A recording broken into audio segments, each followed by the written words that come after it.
we're back on sports. You know what? I know it's 2017. I'll say Happy New Year. I hope everyone had a Happy New Year. But it hasn't been a Happy New Year here locally for sports. That's right. But before I start locally, we got to talk about the Rose Bowl because Penn State is not local. Let's get it straight. They're not local. All right? I know a lot of people they come from Philadelphia and they went to Penn State, so they think it's local. It's not local. Let's just get that out the way. It's not. All right? That's out there in the boondocks. It has nothing to do with our local teams. Now, with that said, the Rose Bowl. Let's talk about it because the Rose Bowl, that had to be the worst football game I've seen in a very long time.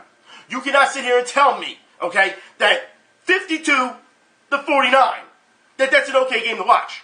It's not a weird game to watch. It's a disrespectful game to watch. Both teams did not show up to play defense. You cannot sit here and tell me this. I'm watching this game, and I'm like, you've got to be kidding me. Because at first it was like, okay, this team, it's kind of like a little seesaw at first, but it's okay. It's still a low-scoring game. You know what I mean? And then out of nowhere, explosion of points because no one's playing defense, and it made me sick to my stomach. I'm like, I'm not watching this. I turned the game. Turned off the game. That's what I did. Now, did I come back to the game? Yes, because I saw what you guys were saying on Twitter about Penn State. And I'm like, well, Penn State was up by like 14 points or something like that. So, don't tell me to let USC come back, especially in the fourth quarter. And then when I turn back on the game, it's a tie game. But you have to understand this with like a minute left. But you have to understand during that time, all right, Penn State, it's almost like they want to give the game away. Let's be honest here. The quarterback had a bad game, but I'll give you an example, okay?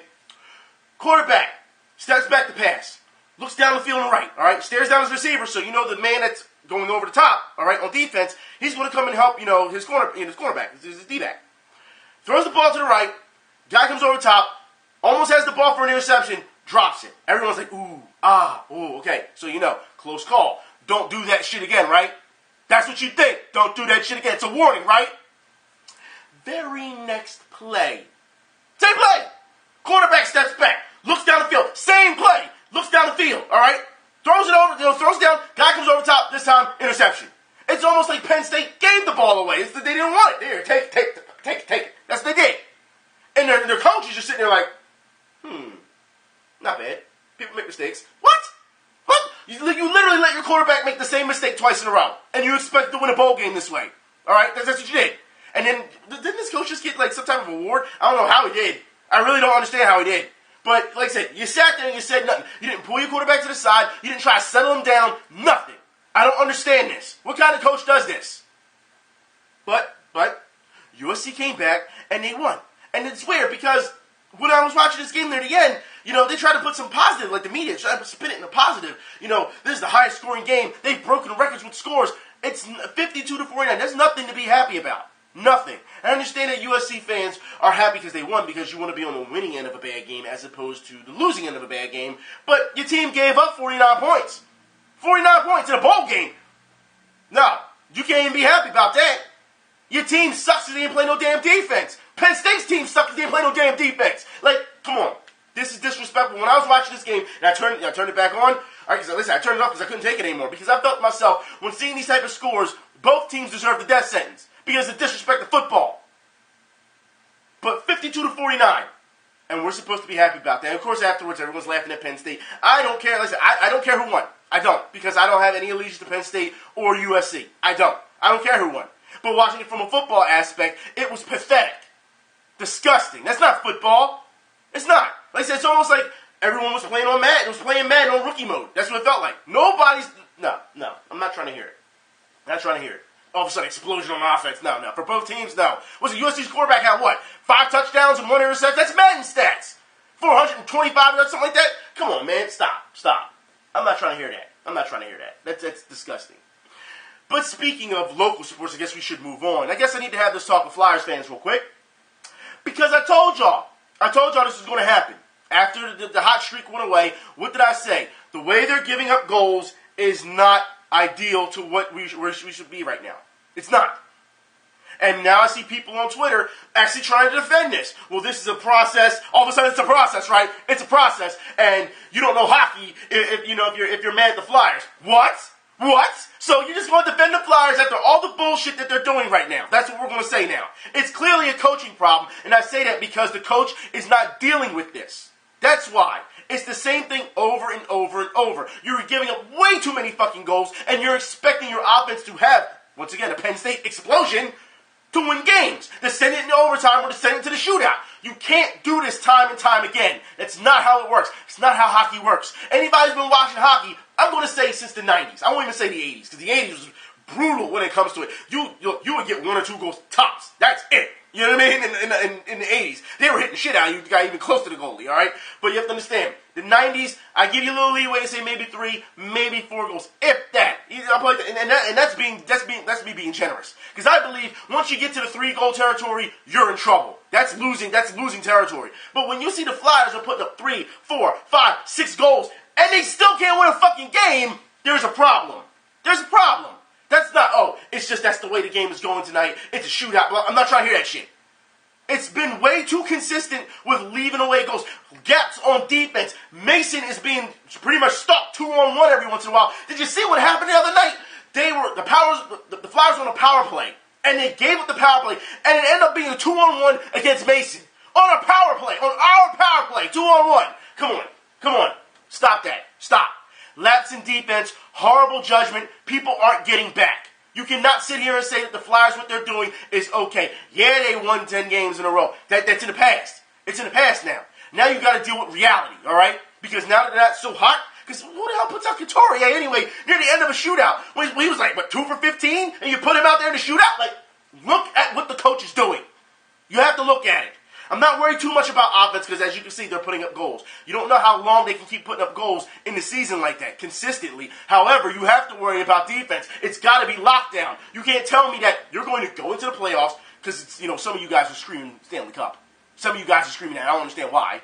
But let's just say Stanley Cup. If that's the goal you're setting, if that's the standard, if that's the mark, look at how many goals they're giving up per game. Are you telling me that they're going to make the Stanley Cup with that type of goals per game, that many mistakes per game? You shouldn't even talk about that. You should be talking about even just getting into the playoffs at this point. I don't understand Flyers fans. I understand that people are passionate. They're going to protect the team. Look at reality. Look at reality. Speaking of more Flyers, all right? Because, the writers these days decide they want to take a shot at the Eagles. That's right. For those who don't know, Tim Panaccio, I told y'all before, never trust a man who looks like a pirate. Didn't I say that? Okay.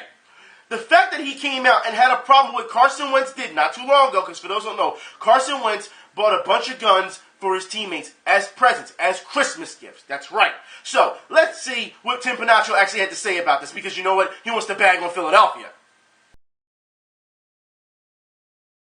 More guns in Philadelphia. That's all you can really say, huh, Tim Panaccio? Let me tell you something, all right? Because you're being very immature about this.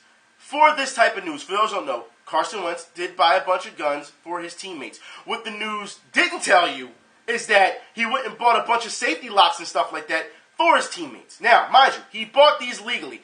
Not illegally. Legally. Okay? So, they're registered. All right? You have to be registered. For those who don't know, if you're buying a gun legally, they got to put your name through the system to see if you have any priors, if you have any bench warrants and stuff like that. Because if you do, then guess what? You can't get a gun. Giving them a gun as a gift. Guess what? Got to be registered. So for Tim Panaccio, more guns in Philadelphia, because he's clearly talking about the violence, all right? And you want to take a knock at Philadelphia. Okay, Tim Panaccio, let's have this talk. Instead of being a man, all right, or even just an adult in general, and talking about the difference between legally buying a gun as opposed to illegally buying a gun, which is plaguing Philadelphia. But you wouldn't know that, right? Because you're not down in the bad areas. You want to sit on your high horse.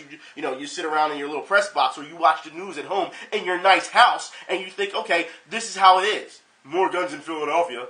The dumbest thing I've ever heard. Like I said, the things that he, for a writer, and this goes to show you why people don't like the Philadelphia media, all right? And you take a shot at Philadelphia like this. If you don't like Philadelphia that much, then leave. I'll put it like that. Because what you're doing is not helping. For example, I will tell you right now, because Tim Panaccio is not going to tell you this because he doesn't know.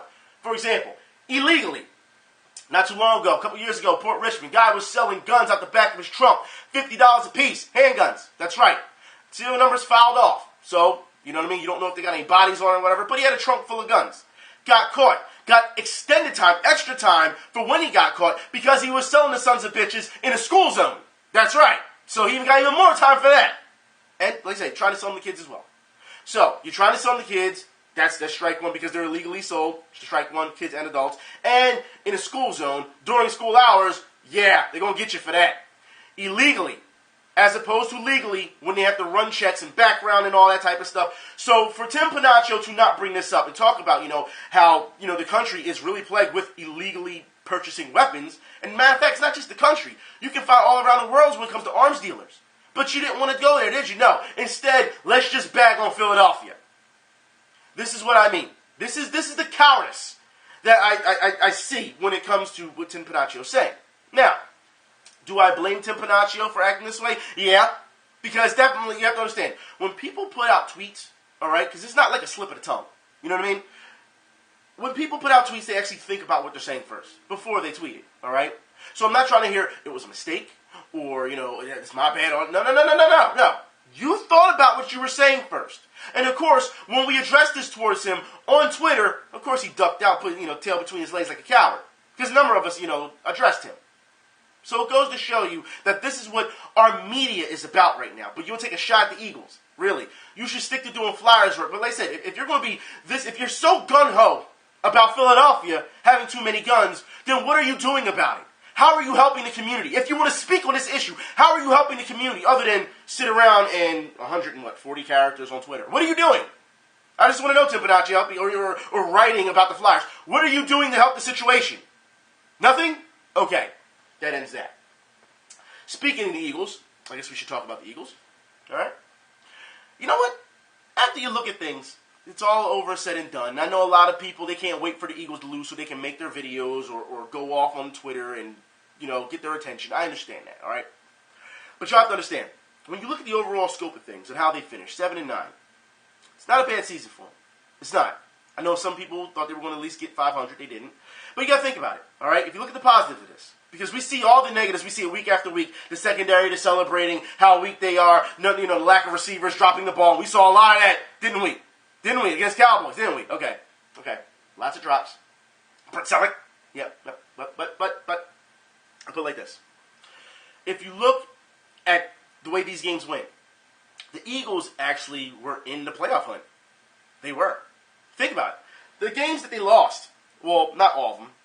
All right, because some were just absolute domination. All right, but if you look at the number of games that they lost that were by a point or 2 points, or they were hard, we saw how many heart attack games week after week. And what happened at those end of those heart attack games? We shot ourselves in the foot. If the Eagles would have executed the right way or didn't fumble or something like that, we win those games, which means our record is a hell of a lot better, and we could have almost made the playoffs. So as far as I'm concerned, when you look at that type of body of work, I'm okay with saying that the Eagles are almost where they need to be. I'm okay with that. Of course they need pieces. Of course we gotta wait for the draft and see what happens. Of course we need definitely free agency. As far as I'm concerned, listen, Lane Johnson should be gone. He should be gone. That should be it. All right? I don't care how much apologizing he's done. Remember, just last year, he jumped all over the fan base. Remember that? So, look, this guy has done way too much stuff. All right? I'm not trying to hear any apology from him. He knew what he was doing. I don't want to hear, Lane Johnson back, we back, boys, we back. No, I'm not trying to hear that. Well, Lane Johnson, I forgive you as long as you stay away from this stuff. No. He's had his chances with that. I don't want to hear it. As far as I'm concerned, find some replacement for Lane Johnson. He's got to go, as far as I'm concerned. He's not going to learn his lesson. Because if he did it twice, he didn't learn his lesson the first time. Which means, if he gets a chance, maybe in the offseason, he'll be doing this stuff and then say, okay, well, I got to give myself X amount of time during the OTAs or whatever to get it out of my system. I don't trust Lane Johnson at all. Once a cheater, always a cheater. Remember that. But the Eagles do need pieces. They do need receivers. I know a lot of people are talking about they want DeSean Jackson. Look, I put it like this, all right? You want wide receiver 10 back, I put it like this. I haven't seen much of him because, of course, he's with Redskins, and he seems to have calmed down a bit. Okay, I get that. I see a lot of people saying we don't want him because he's too old or he's too injury prone. I'm not going to say he's too old. Injury prone, yeah, that's his concern. And I know some of you are trying to justify it by saying, well, look at the receiving we have now. I mean, look at him and look at the receiver we have now. That doesn't make it justifiable. Just because our receivers suck doesn't mean it's an automatic bid for DeSean Jackson. Now, granted, Jackson never wanted to leave. McCoy never wanted to leave. I know a lot of people want them back because they were fan favorites. But Jackson, for what I've seen, even though he's calmed down, even when he still scores on big plays, he still slows down. He catches the ball and he still slows down and looks back. Oh, someone's coming in. And then he starts running again. He still has these tendencies of being a child. He does. Now, granted, he doesn't have as much mouth as he used to, for what we've seen so far. but you also have to understand that it's still there, okay? And he's still a one-trick pony. And like I said, I know a lot of people say, yeah, he's a one-trick pony, but still, look at our receiving corps. I don't care about our receiving corps.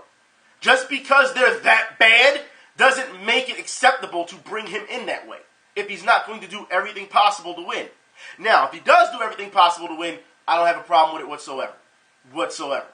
Keep your mouth shut, play football, and do you. I don't have a problem with that at all, because that's all we asked. You know what I mean?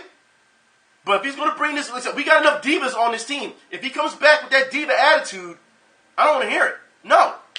Like I said, there's certain things I still see that he still hasn't learned. You catch the ball, you run as fast as possible to get the score.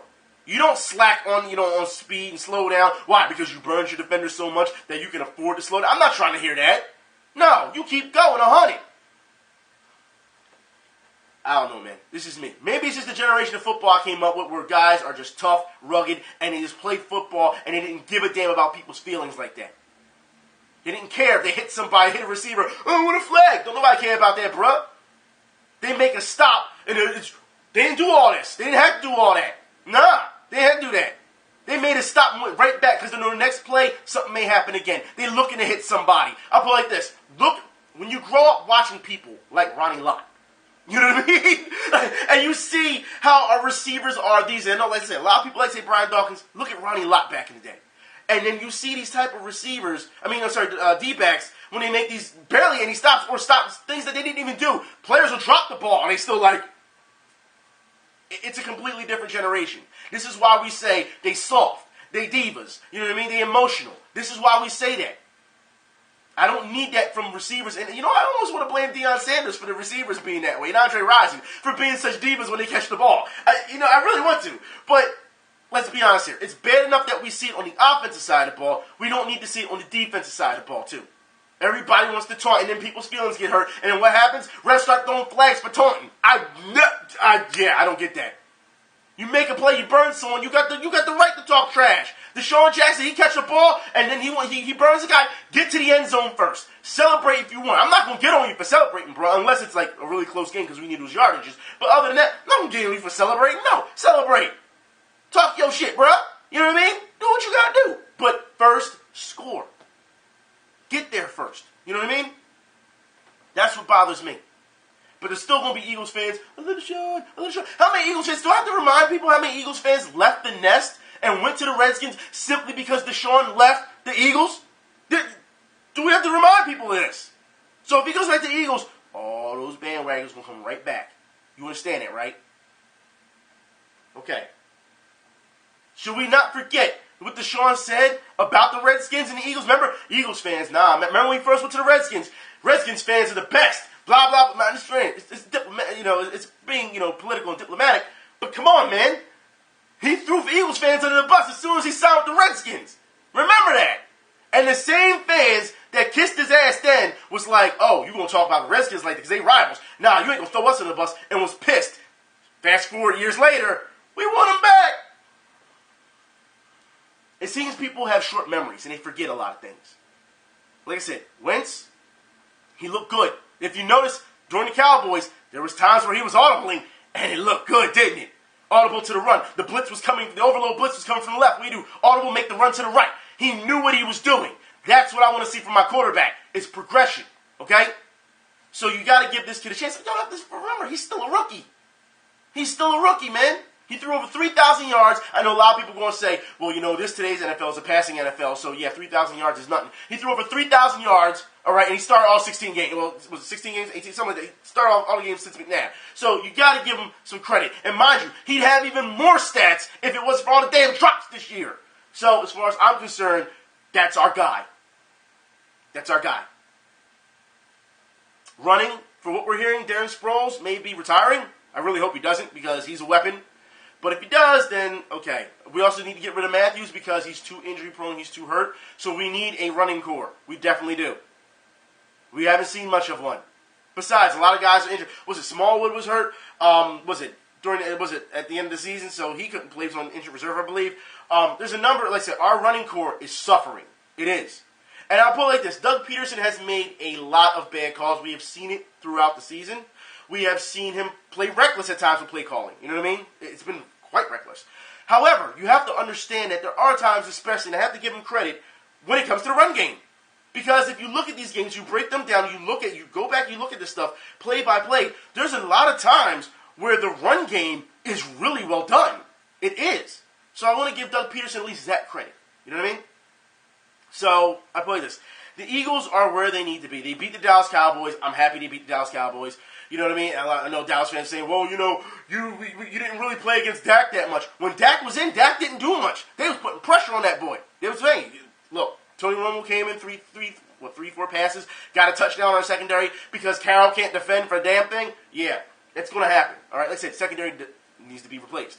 But outside of Jenkins, we can keep Jenkins. Secondary is horrible. But you have to understand that Dallas didn't look that great. Sanchez came in, did pretty much nothing, which I expect him to do. Like I said, if Sanchez would have beat us, on Sunday, this would be a completely different video. Because there's no way that bum should be beating us. No way.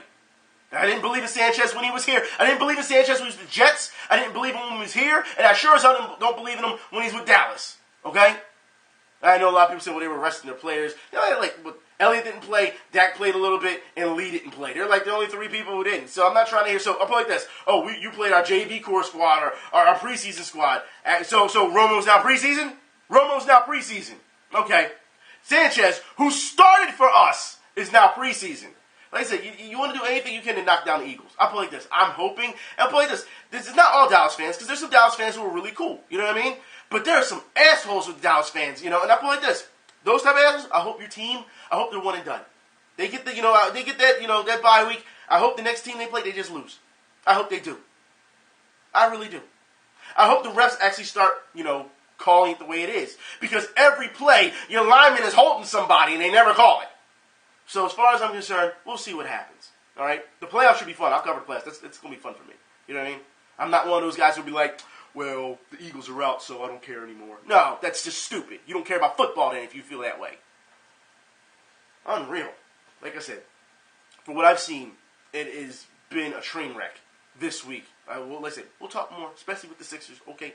But also understand that the Eagles have more problems now than just their football team. Apparently, them and the media, that's right, their PR people and the media have been getting into it. That's right, Jeff McClain was ejected out of the press box during the Eagles game. Now, for what Les Bowen is saying, because he went on this whole rant about how this is the worst regime of Eagles he's ever seen, and this is uncalled for, and people are getting kicked out. Apparently, the story is, during the time they were reviewing a call, the media was being pretty loud in their own press box.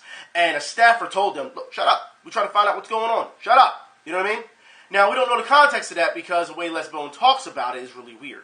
So we don't know if they were just like, shut the hell up or whatever. Of course, people can get defensive about that. Or as opposed to, can you guys keep it down? You know what I mean? Because we're trying to find out what's going on. So we don't know. You know what I mean? However, the media has to understand, all right? Very, very much understand. Because people were asking them, why was a staffer telling you to shut up, right? Because, number one, the staffer's probably being paid to say that. But Les Bowen was like, that's a question I have. They shouldn't be telling us anything. Media, understand that you're not that important. Please understand this, okay? You're at the good graces of the Eagles to give you a press box. Because they don't have to give you a press box. They don't have to, all right? And if you're being loud while they're trying to review a play and people are telling you to shut up, keep it down. Keep it down. I'll put it like this.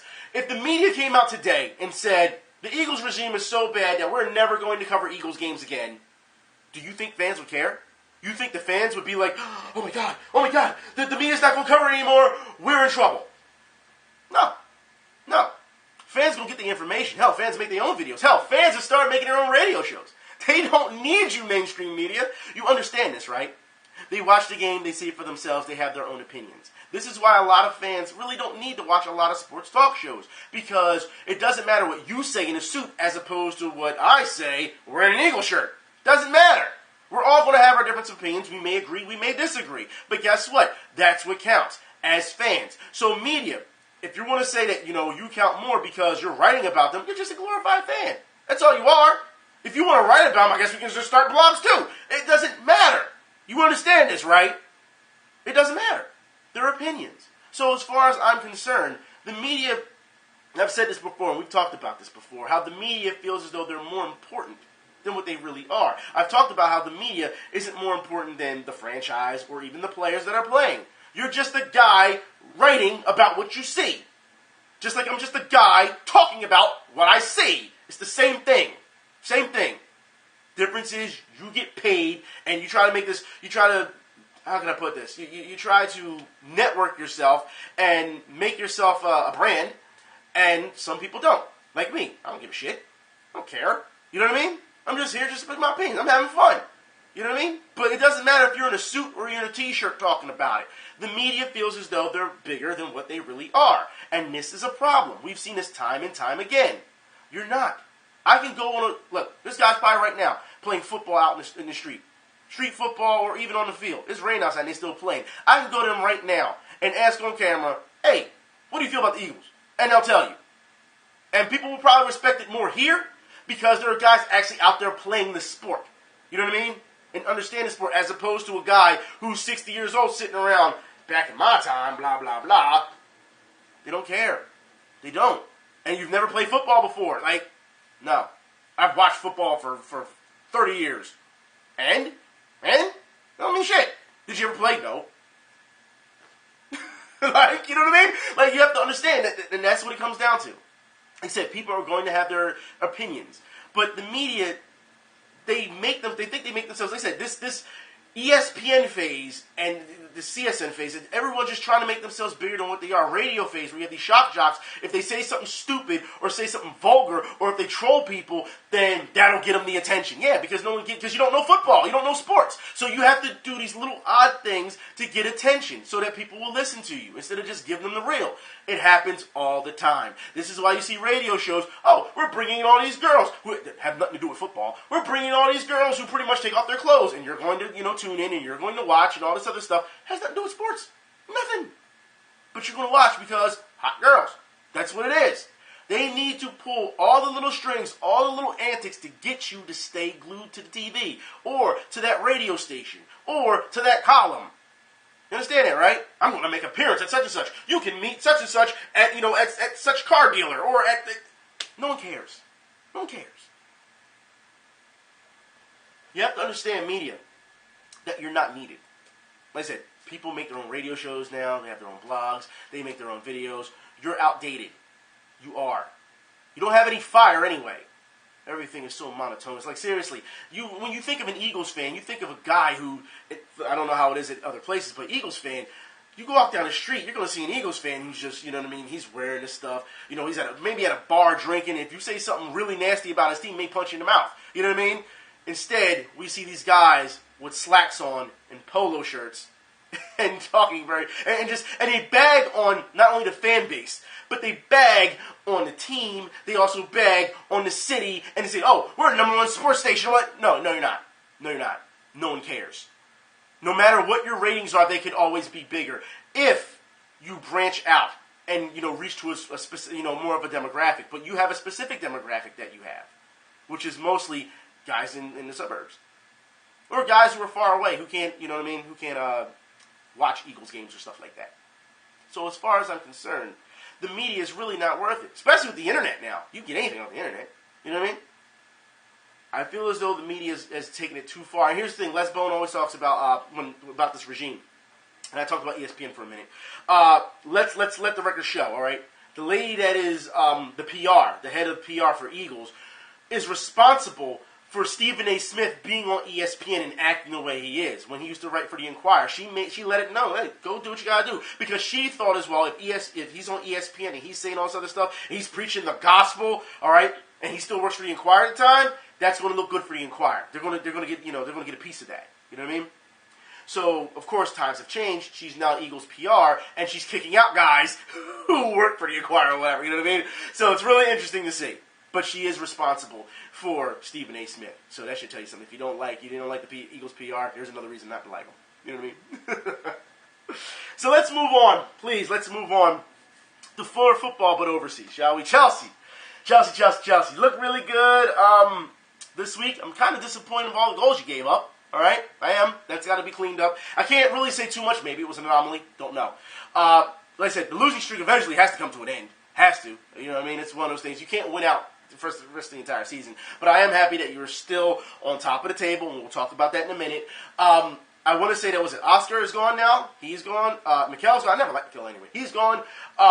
Like I said, pieces are being moved now, so we will see what happens. Chelsea's making a number of bids for certain players. Like I said, it's all rumor right now, so I really don't want to speak on that just yet until someone's officially signed. You know what I mean? But right now, Hazard, Costa, and Willem, they're just doing it. They're just doing it. You know what I mean? Manchester's playing good defense. I'm still not a fan of Cahill because of all the stuff that he gives up. He's a very 50-50 guy. Personally, I could do without him. As you know, John Terry at the end of the year will become a coach for Chelsea. He will not be taking any bids to play anywhere else. Just a lot of news when it comes to Chelsea, which is, I guess, is a good thing. We play Tottenham soon, and we have to beat Tottenham. That's one game you don't want to lose. Like I said, I understand we got to lose sometime, but you don't want to lose against the Spurs. People, oh my God, people hate the Spurs. All right, they do. So as far as I'm concerned, that's what's going on. Now, let's look at the top of the table first. I just want to talk about the top six real quick. As you know, Chelsea is in the pole position. As long as you keep winning, you keep breaking away from points, you'll be good. Liverpool, I feel as though Liverpool, they can get up there. They can stay close in this race when it comes to being the best. So I'll give Liverpool credit. They're going to be there. They're going to be a legit contender for the rest of the season, I feel. All right? That's how I feel. Man City, as you know, I feel every year Man City plays strong at one point, and then they're, tailing at, in the mid part of the season, they start to drop off, and then at the end of the season, they try to make this miraculous comeback, but always fall short. So I'm not really worried much about Man City, all right? Arsenal, I think Arsenal's going to seesaw. I think they are. I think they're going to have this point where you have to think Arsenal, they always have this, the fan base, I should say, has this great expectation to win. They do. And it's understandable that you do, But Arsenal usually fall short or they just fall completely. I feel as though they're still a seesaw team. They're still not to the point where they can put it together and make a run. Arsenal, I feel, will just be a seesaw team. They will be in the middle. I think they'll still make top four, though. I think they will. You have Tottenham. Like I said, Tottenham, they're just a threat. They're always going to be a threat. Even though much hatred, they're going to be a threat. I think they can stay at the 5 spot. I think they will. Okay? And then, of course, the 6th spot is Manchester United, which it's funny because if anyone's been, watching this, and this is what really pisses me off, all right? Let's put it like this. Over the weekend, when Chelsea had to play, they didn't put that on TV here. No, they didn't put that on TV. I had to go online and watch that, okay? Because they opted to put Manchester United on TV. What the hell? What was that all about? You're putting a 6th place team over the top table team. Are you serious? This is how the deals are going right now. This is how it's going. I don't care what contract is made. They can be bumped if they're not that good. You got to be kidding me that you put Manchester United on. And, of course, the media is like, oh, Jose Mourinho, Manchester, this is their time to get in stride, get into a good grace, and get into a good rhythm, and just do them. You are in 6th place, bruh. 6th. All right? I'm sorry, but you're nowhere near where you need to be, especially in points when it comes to taking over the top spot. They're in a good groove right now. I'm not trying to hear that. I'm not. I am not a believer. I don't like Manchester United. I don't like Tottenham, but I still give them credit for being a threat. I do not believe in Manchester United at all. At all. All right? Especially with all the problems they have. If you keep winning, then everything is great. But when you start losing, that's when your coach will decide to throw you on the damn bus. And that is a recipe for disaster. It is. There's no loyalty whatsoever when it comes to that. It's not. Now, of course, Manchester United fans, of course you're going to say different. Okay, you're not really paying attention to our team that much. And, we're making strides and we're making moves here. And people have been benched and it's all good and gravy. And we're doing pretty good for where we're at. But if you listen to what they're saying here, I'm saying the media, on how they're trying to hype you guys up at this point and how you're getting ready to make a big run and then you're going to be a huge threat. I don't believe in that. Not at all. Not at all. Okay? I just don't. Let's look at the bottom of the table, shall we? The 4 that are in trouble, and we're going to start from the bottom up, all right? We'll start with Swansea City. Swansea just got rid of their manager, didn't they? So, yeah, they're going to be in trouble for a while, but as every season, Swansea is usually the dark horse. They usually have at least one good game in them where they upset somebody. So, you can't just get away from Swansea that easily. Yeah, they're at the bottom or whatever, but it doesn't matter. If they play a top-ranked team, it's almost like a trap game. It is. You're supposed to beat that team, but you end up not beating it and people laugh at you. That's what Swansea has always been about. They always have that thing about them, that X factor about them, that they can upset a big team. They always have been. It's been like that for a number of years. I don't want to count them out just yet. I don't. Even though they're at the bottom. Can't count them out just yet because they can make an upset team. All right? Just saying. Hull City. As we know, Hull City, outside of what happened this weekend, Hull City's only scored 14 goals in the entire season. Hull City has been very very lackluster, but they did play hard this weekend. Hopefully, they got the message across to them that they need to keep playing in order to survive this, this relegation. They have to. Okay, so let's move on, shall we? We'll talk about Sunderland. I think Sunderland, they can make a move and get out of relegation. I just feel they can make that. I don't think they're going to drop down. I just don't think they will. All right, but also you got Middlesbrough afterwards, and Middlesbrough, I think they've got the message at this point where it's like, okay, we have to fight, or we're in trouble. I think so. It's going to be. I think the two that are going to be neck and neck will be Sunderland and Middlesbrough. I just think they will be. Okay, but like I said, Swansea, I think Swansea's going to go down. Hull City, we'll see if they got the message. We'll see what happens, in these coming weeks to see if they actually push it, you know what I mean? If not, they're done as far as I'm concerned. Like I said, Sunderland and, Sunderland and Middlesbrough. I don't even want to talk about Crystal Palace, because Crystal Palace, as we know, Crystal Palace is a whole different story. They're in between them. But as you know, Crystal Palace, their fan base is just like, look, you're supposed to win. They're not. Crystal Palace fan base has to be like the Eagles fans. I'll put it like that. They're like the Eagles fans. Because they expect a lot. And then when their team fails, they get very upset. And then the next game, okay, we expect a lot. And then they get very upset. And then they get to a point where it's like, I'm tired of losing. I'm with my team, but they don't have a fucking chance at times. And then, when it comes to game time, they'll say that all week. Then when it comes to game time, let's go. Let's go. You know what I mean? I feel bad for that fan base simply because it's just like Arsenal, how they seesaw with wins and losses when it comes to performance. Their fan base seesaws as well with emotion. And I feel bad for them. I really do. We'll see what happens, though. You know what I mean? Those teams, that, like I said, I feel as though Swansea, more likely they'll be relegated, but they still have a chance to upset big teams. You know what I mean? People will be like, you lost to Swansea. You know what I mean? Like I said, we will see what happens in the upcoming weeks. Me and my opinion will change on the bottom table. I'll keep a close eye on it as much as possible. Okay? Now let's move on, shall we? Let's talk about basketball. We shall talk about basketball. And I want to talk about the Cripple Boys flop of the week. That's right. You think, after all the flops I've been showing you week after week, that it would be about the Sixers. No, it's actually on the Pacers. That's right. Because Teague. That's right. Y'all know we're talking about Teague, the same one who was with Atlanta, last year, and talked so much trash to the Cleveland Cavaliers. Y'all not winning this year, not this year. What happened? The Cavs won the entire thing. Yeah. Apparently he decides he wants to flop against the Sixers. And you know what? I'm getting real tired of this type of flopping because it's not even really much of a flop as it's hardcore embellishment. It is trying to sell. And as far as I'm concerned, this should be teched as well. Wild shots by the Pacers. I'm telling you, playing right into the Sixers' hands. The offensive foul charged the moving screen. You see both European players are confused, looking over at Brett Brown like, well, how is it done on this side of the pond? You know what? I thought he was stable myself. Yeah, I don't see anything wrong with that. That's actually a performance. Some performance art on the Pacers. See that? You be fucking kidding me. All right, it's a pick. You go through picks all the time. He didn't throw the shoulder in there and hit you. No, he just stood there. And for you to embellish like that and throw your head back, come on, man. I understand you're trying to sell it, but you and I both know that's garbage. And I'm not trying to hear it. People like you need to go. People like you, like James Harden, need to go. I don't care how many points he put. He had what? 50 points, 15 rebounds, something like 14 assists, something like that. I don't care. If you got to flop, you got to embellish, you're not a good player. All right?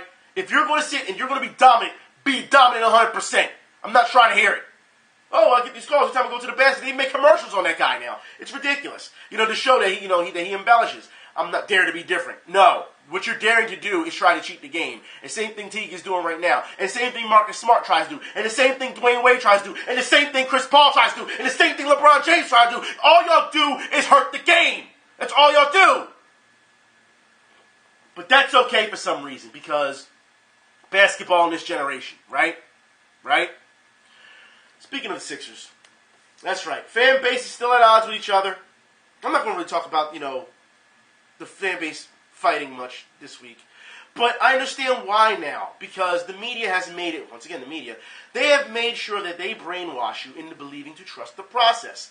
Not to mention, they've got shirts of it now. Now I'm not just talking, oh, just trust the process. No. They're actually trying to get at you and try to tell you that Simmons is the future and that Embiid is the future. Like I said, I don't believe in Simmons due to the fact that he's been caught with steroids. I don't believe that at all. I'm sorry. Like I said, Lane Johnson, once a cheater, always a cheater. If you disrespect the game, you hurt the game, I will not cheer for you. I don't care if he catapults the Sixers into some type of championship level.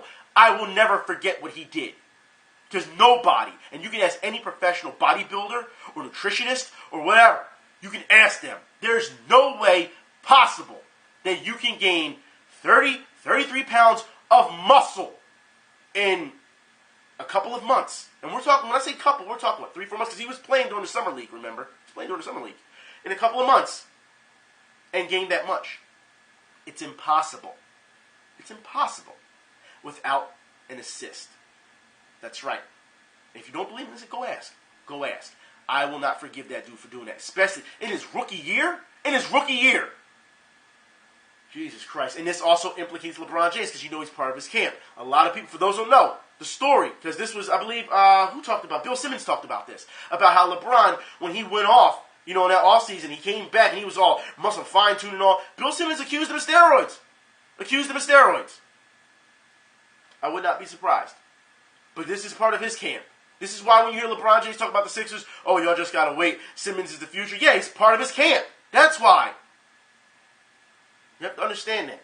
But like I said, they're just trying to get you Sixers fans in this, believing in the process. Mind you, year 4. All right? Year 4. Believing in the process. Pieces are falling apart, and we'll talk about that. But believe in the process. Buy our merchandise. Disgusting. Just everybody's got their hand out trying to take your money and hoping that you have this false sense of reality that you really believe in this process. Like I said, I'll take you around the way right now. I'll take you down to 5th and Washington. I'll take you down to the 6th and Lombard. I'll take you down over Port Richmond, over Kensington. All right, I'll take you down to Southwest Philly where they ball. I'll take you down to Montkevich where they ball. I'll take you down to, the Samuels where they ball. I'll take you down to Sion where they ball. I'll take you down to, I'll go to Northeast, take you to Father Judge where they ball. I'll take you, come on, man. Anywhere you go, I can take you there, and the players that are on the court will ear beat you about the process. I can take you down to Tacony where they ball, and I'll let you know. See, like, I could just name places where they'll let you know how it is. All right? You'll have to understand. Take you down to Snyder where they ball. Stop. Down on Snyder. Y'all know what I'm talking about down on Snyder Ave. So, I put it like this. Y'all have to understand that this is something that a lot of people here in the city, basketball players, they don't believe it.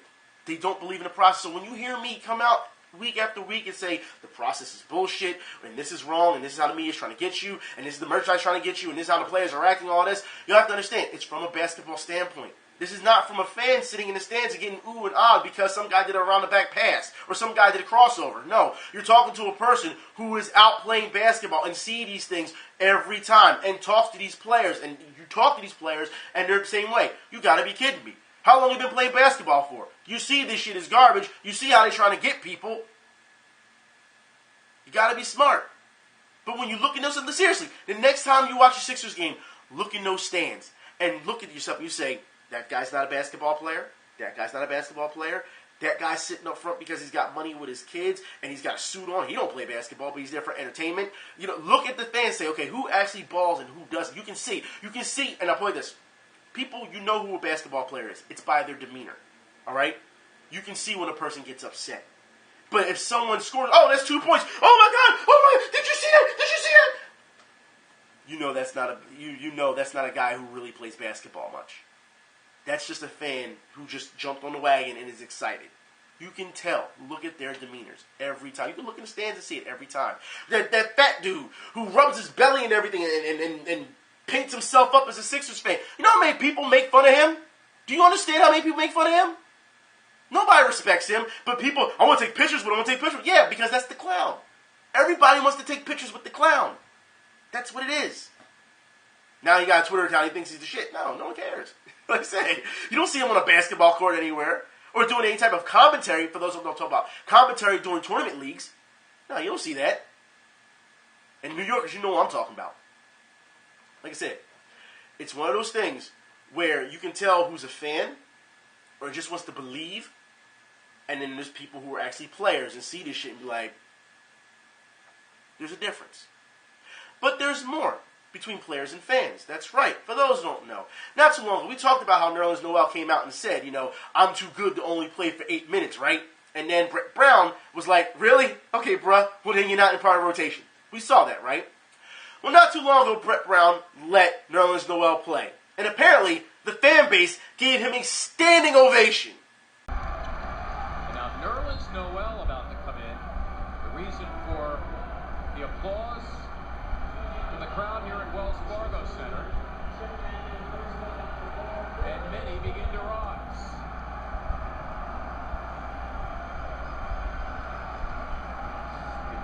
Now, while I'm all for applauding for Noel, because we've talked about this before, he's been here before there was an Embiid, remember, these guys were hurt. Noel was the guy who was carrying everyone. Remember, he was the poster boy. They made sure they promoted the shit out of him, remember? And then they relegated him pretty much to just sitting on the bench and not being part of the rotation. So when the fans stood up, I could understand why. Look, I'll play this. I'm not for a standing ovation for something like that.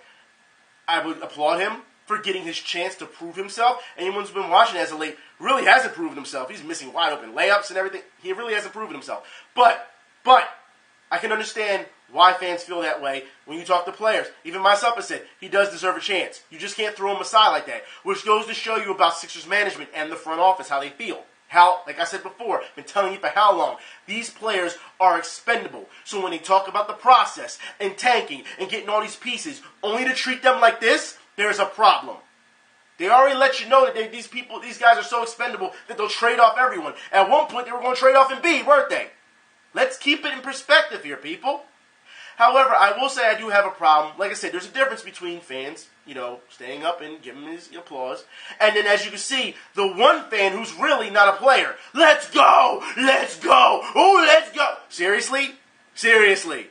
That's how like I said, that's what you call fans who really believe in the bullshit. No one's going to get that hype off of a guy coming off the bench. Nobody. Let's be honest here. Noel Nerlens isn't a LeBron James. He's not a Dwayne Wade who can actually put up some serious points. He's not. All right? Like I said, even though I just bagged on those guys, they put up points, but they flop also. So I don't respect them. But you have to understand, these are staples right now in the NBA. Noel's not a staple in the NBA right now. And for you to be like, let's go! Yeah! Like, for you to do... No. That's what you call being a clown. That's what it is. Like I said, when I was watching what was happening, and I was with the fellas watching, we all like I said, the difference between playing basketball and being a fan and just believing in the hype. There's a difference. So, like I said, you can tell by fans' demeanor. However, I believe that the fans and the players are, and I said players, when I mean players, I mean people who play basketball out here in the street. I believe that we all are in agreement that Nerlens Noel deserves a chance. Like I said, he's getting his chance now. He's not doing very well, but he deserves still that chance. And not too long ago, they put out a Twitter poll asking who would be the best big guy to work with work with Joel Embiid.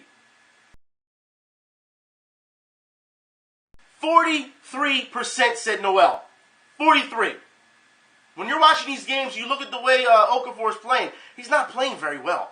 He's not. There's also been talks, especially here on the street, about how Okafor and Embiid, they don't like each other. They don't. The media says they love each other. You see these pictures of them, arms all over each other, and hanging out, playing around. But if you watch them on the court, if you literally watch them when they're on the court with each other, it's like parallels. It really is. They don't play well together. So it's a problem. We've talked about this before, how we want to see all these pieces come together and see how they can play together. And they don't play well. Now you got to have one on the bench, to counteract that. So when Embiid's on the floor, you got to keep, Okafor off it, and then when he goes on the bench, you bring Okafor in, like, two different play styles. They're not reading each other when it comes to chemistry. The players are supposed to be able to play with each other. They're supposed to be able to sacrifice and be able, to have that chemistry. They're supposed to. So I don't want to blame it mostly on the coach. I want to blame this really on the players. I really do. Because they're not trying hard enough to work with each other. That's how I feel. You can, like I said, any pickup game, you got to be quick to have chemistry with those players, right? Okay, so that's how I look at it from that standpoint. These guys have been on the team with each other for a long time. They have practice. They have, you know what I mean? Like, so they should be in sync with each other at this point. But they're still having problems. They are. So as far as I'm concerned, they don't play well together. They have to work on that. I don't want to see Okafor just be sent away because I see a lot of Sixers fans saying, we can be traded off. We don't need him now. We've got Embiid. That's not the answer. You still need quality guys out there. You can't say, okay, Embiid is the answer and not have a somewhat moderate supporting cast. Because what we have right now isn't even a moderate supporting cast. It's a poor-ass cast, all right? So you still have to keep Okafor. You please keep Noel, all right? You bring in Simmons. You go and get yourself some quality point guards. And you got to start in 5, okay? And then you can mix around whatever you need to. Covington is still he's very streaky. Very streaky. If you need a backup, if you can't get 2 quality point guards, you can at least get 1 quality point guard, and I guess a free agent. You know what I mean? And see what happens. But McConnell's not the answer. Rodriguez isn't the answer, but they'll still keep them. They'll keep them because that's how the franchise, for some reason, is. Stauskas is not the answer. Flash Thompson, all right, trash Flash Thompson is not the answer. Like I said, these guys, and the thing is, the reason I'm bringing this up is because not too long ago, the media wrote, an article saying that this year, not next season, this year, since the new year, the Sixers are expecting big things. What? Win over 10 games this year? Is that your big thing? What were you expecting that's big things? They're not saying next season, they're saying this year. Big things this year. I don't understand. They're saying Simmons is practicing again. Everyone's all hype. I don't see why.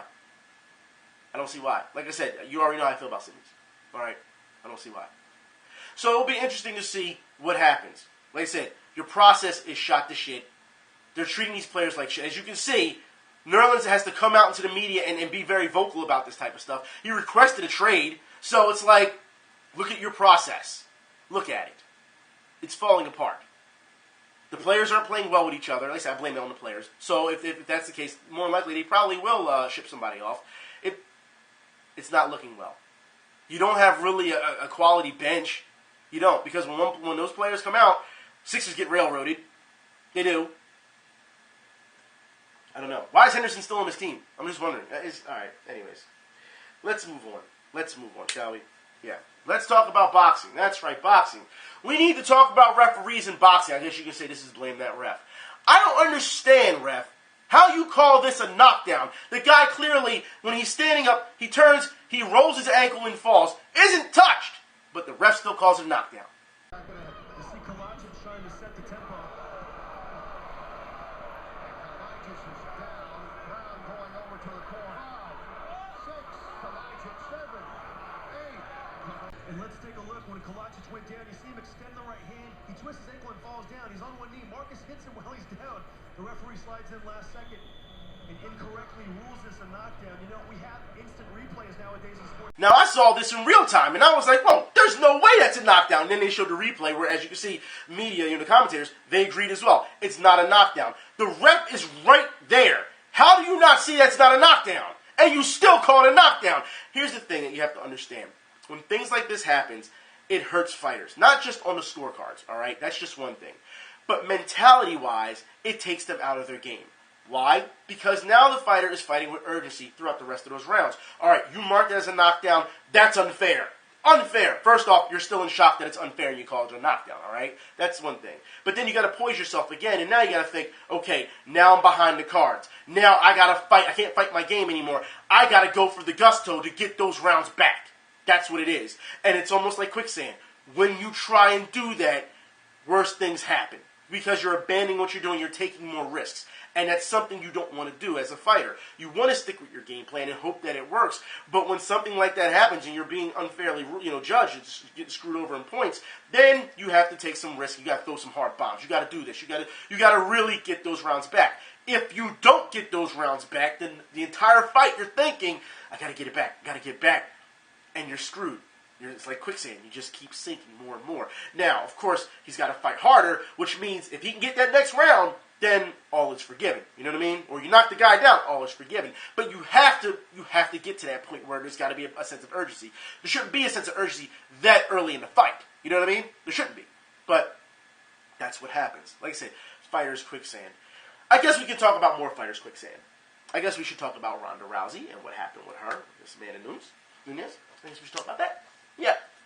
So as we know, Ronda Rousey went out there and completely blew it. And I say this due to the fact that we talked about this before. I said on Twitter, she shouldn't have taken this fight against the champion because of the fact that she needs a tune-up fight. The game has evolved. The fight game has evolved. She has been out for a very long time. So for her to all of a sudden come back and get a title shot, to me, is a recipe for disaster. It is. Now, there's one half of me that says, hey, it's a championship fight, okay? Who's going to turn down a championship fight? I see a lot of people saying that on Twitter. Who turns down a championship fight? Here's the thing. You have to be smart about this. Because, yeah, championship fight, I'll take it. But you have to realize when you're being fed to the wolves. And that's what that was. It was being fed to the wolves. I don't understand why she would try and stand with this woman, with Amanda. I don't understand this. I don't get it. We've seen what she can do. You don't stand with her. You take her to the ground. That is what Rousey is known for. Her judo. That's what she's known for. Stick with what you know. You don't want to stand. That's how you got clipped by Holly Holm. That's how you got rocked. Because you tried to stand with the striker. Because you want to prove so bad that you can strike. We get it. People, they questioned your striking ability. And we saw before how you knocked people out. I get it. Okay? You said, look, it happened one time. I had success with it. Maybe I can go back to the well and do it again. When you see advanced strikers like Holly Holm and Amanda Nunes, you can't do that. You can't do that. Okay? You go with what you know. You go with your judo. The problem was your coach has you believing that you're an illegit boxer. That's the problem. When we look at your form, we can tell you have a number of problems with your boxing when it comes to stancing and form. That's another thing that your coach isn't trying to do. He's trying to hype you up to this big striker. Granted, we've seen all the videos. We've seen the training montages where you have the speed. You do. We're not seeing any head movement.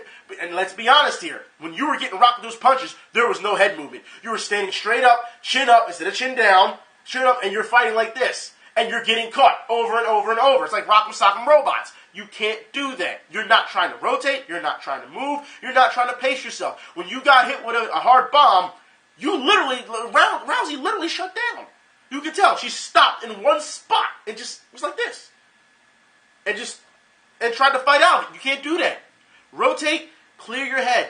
And worst comes to worst, in boxing, as you know, worst comes to worst, you clinch. In her case, it's MMA. Go for the takedown. Let her try and get, throw that in, get the shoot, take her down, get that rest. You're getting points for the takedown anyway, all right? But you can lay on her, get that rest until you clear your head. That's all you got to do. Instead, Rousey decided to keep standing and keep standing and keep standing, and she got beat, which is no surprise. Now, here's the surprise I have, because I thought that people would learn by now, all right? After the fight, we see a lot of grown-ass men rejoicing that Rousey lost. Celebrating that Rousey lost. Grown-ass men. Celebrating that she's done, she's washed, it's over, she's kaput, she's done. I'm thinking to myself, it's her second loss. It's her second loss. All right? Granted, both losses were very cataclysmic. I mean, seriously, she got destroyed in both losses. But you have to understand, 2 losses doesn't negate all the hard work that she's put in throughout. And this goes for every fighter. This is not just Ronda Rousey, okay? Every fighter will tell you this, all right? 2 losses does not negate the history of winning that they've had and hard work that they've accomplished, okay? So all you guys who are just, being jockeys, sitting back on your couch and judging Ronda Rousey or any other fighter for that, in that particular time, you're wrong. You should be ashamed of yourselves. Like I said, it's understandable people will make jokes. It's understandable people will make photoshops. I've been laughing at them too, okay? I have, all right? Because clearly she was in the wrong here. She should have tried to take her down instead of standing with her. That was just, I don't know what the hell she was thinking. But, like I said, that's a coaching thing. There's also a video now of her coach, in the coach's corner, where you can hear him talking the entire time while Rousey is fighting for that 48 seconds. And he is giving her some horrible advice. For real, I would never listen to that guy. There's something wrong with that guy. And apparently, after the fight, the champ, Amanda, she threw him under the bus too. Because he was like, I don't understand why he didn't let her do jiu-jitsu. Ronda's jiu-jitsu was good. And he didn't let her do, her judo was good. And no, she threw him under the bus too. And put like this, Rousey's downfall for these fights sides with Rousey because she's in that ring. She should know better, all right? It sides with her, but it also sides with her coach. Because you shouldn't be doing that, dude. What's wrong with you? When worst come to worst, look, you wanted to trial striking against the striker, okay, that's going to be a problem. It's almost like you don't take a wrestler to the ground. It's the same thing. If your striking isn't that great, you don't stand with a striker. You just don't. You have to understand, this is fighting basics. This is being smart. This isn't about giving the fans what they wanted. Oh, this is boring, boo, boo, boo. They don't understand. A lot of them don't understand. A lot of them don't. When takedowns happen and they're laying on you and carrying on, I know a lot of people don't like to see that they're just laying on everything. Guess what? There's points. It's positioning. They worked hard to get that position. So when you see people, this is boring, boo, boo, do you know how much energy they're using? Do you understand it? So when they get up and they're fucking tired, there's a science to it. So as far as I'm concerned, you don't stand with an advanced striker like that. You don't take down an advanced wrestler. You don't do it. You do the opposite. Now, if the opportunity, of course, presents itself, and there's an opening, then you take it, all right? But you don't come straight out the gate, oh, I'm going to fight you at your game. That's crazy. That's crazy, all right? You don't do that. You have to understand, there's too many people who don't understand what's going on and celebrate. They celebrate it. Oh, this is her demise. It's over. It's over. Look, we understand that she's mentally weak. Nobody takes off that long of a time after they lost. We get that. If anything, you want to get right back into the gym and you want to improve yourself. We see this. Conor McGregor did it. When he lost, he got right back into it. That's what a fighter does. Rousey took it was huge, hit to her ego, and she stayed off, and she shouldn't have. All right, I've said it time and time again. She shouldn't have. All right, but you also have to understand. All these people trying to kick people when they're down doesn't help any. Especially when these people aren't putting any risk themselves into it. You know what I mean? It's actually pretty disgusting. But this is what the UFC has created. This is what they've created. Like I said before, if you watch fights from overseas, their fans don't act like this. The beer swinging, yeah, and all this. No. You watch fights over in Brazil, they're pretty cool about it. You know what I mean? You watch fights over in Japan, they're really quiet and they applaud. They applaud when something happens, and that's it. You know what I mean? Like, look at it for what it is. You've pretty much taken the wrestling demographic and brought them to the UFC. You've seen how many people. If you watch the one video where Bisping is interviewing people in Vegas, out in the street, and asks them, what do you want to see tonight? And guys are like, I just want to see knockouts. I just want to see blood. That's the type of fan base you're bringing in. You understand it, right? It's not, I want to see skills. I want to see what's going on. I want to see how the fight game is actually done so I can understand. No, I just want to see someone get knocked out. I just want to see blood. Those are the worst fans. Because those are the fans who will turn on you the first. The most. They'll be the first to turn on you. This is boring. Boo! And don't understand what's going on. Have no appreciation for the art. The science. It's disgusting. So as far as I'm concerned, Ronda Rousey, I feel it was a setup. And we talked about this before, because even Joe Rogan was like, they're doing a lot of hype for this Rousey fight, and it's all about Rousey and not the champ. It's weird. Yeah, that was weird, because the UFC wanted to push her to the moon. I guarantee you, if Rousey would have won, she would have been the first to get on an interview and say something. Instead, after she lost, no interview. Now, for those who don't know, not too long ago, she just came out not too long ago and did an interview where she wanted to thank her fans for supporting her even in this hard time, for the ups and the downs, and that she has to think about what she has to do for her career. I'll put it like this. You made your career off of fighting, and you have a number of avenues to go now, Ronda Rousey. You've done what you need to do. You helped catapult the women's division to the UFC for where it's at, because let's be honest here. Remember, Dana White said he doesn't believe women should be in the UFC. And Ronda had to go out there and prove him wrong. She did that, all right? Of course, with a number of other women. Mind you, Ronda and Miesha Tate, they came from Strikeforce. All right? So they worked hard to get to the UFC, all right? That was the rivalry before the UFC. Miesha Tate, Ronda Rousey, Strikeforce, okay? And then it carried over to the UFC, which, as you can see, where they're at today. So when I see people say that Ronda Rousey beat a bunch of bums to get to where she's at, you're fucking insane. You're insane, all right? Because those women, doesn't matter if it's man or woman fighters, they put a lot of work and a lot of effort to get to where they're at today, especially the women in the UFC, because they had more to prove. Because they weren't allowed in the UFC at one point. They all did their part. Whether win or lose, they did their part so that women can fight in the UFC. It's amazing how guys say, I love to see the women fight in the UFC, only to turn around and say, they're a bunch of scrubs. Because certain person won that they don't like. It's ridiculous. Like I said, there's a difference between people who watch fighting and people who actually fight and actually train and see the difference. All right? Fighters will, you notice most of the time, fighters back each other. Yeah, they talk trash or whatever to each other, but if you notice when something bad happens, oh, I hope that person's doing well. I hope he's good graces. Daniel Cormier and John Jones don't like each other at all, but when John Jones has, every time he has a falling down moment, Cormier's first to say, I hope he gets his life together. I hope everything is good. I hope he does well. I hope he comes back soon. Because you don't want to see that towards a guy who works so hard to do what he does. Now, of course, our opinions with John Jones, it's okay, especially mine, okay, he cheated the game, he's done. That's it. That's how I feel. You know what I mean? He's washed out. He's done. Still one of the best fighters in the world.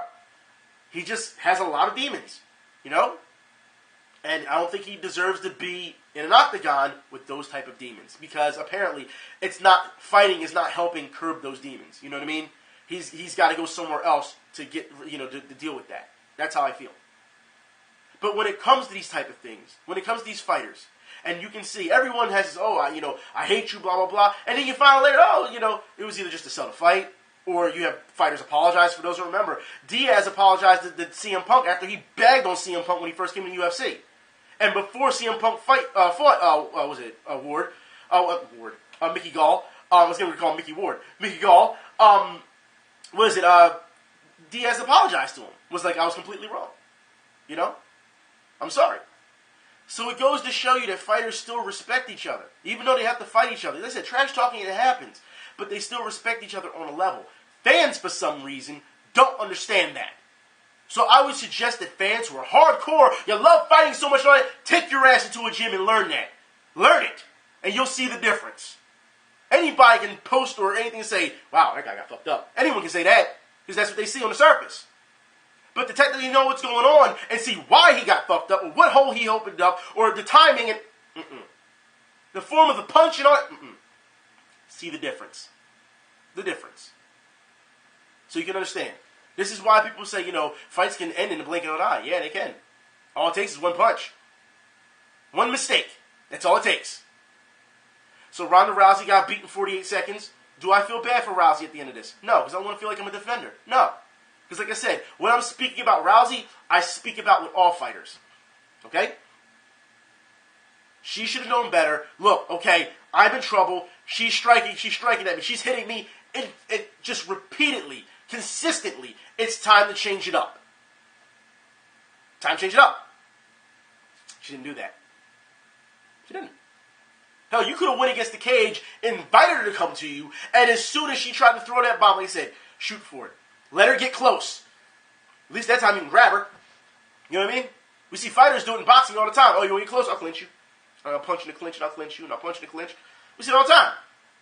No different. She didn't do that.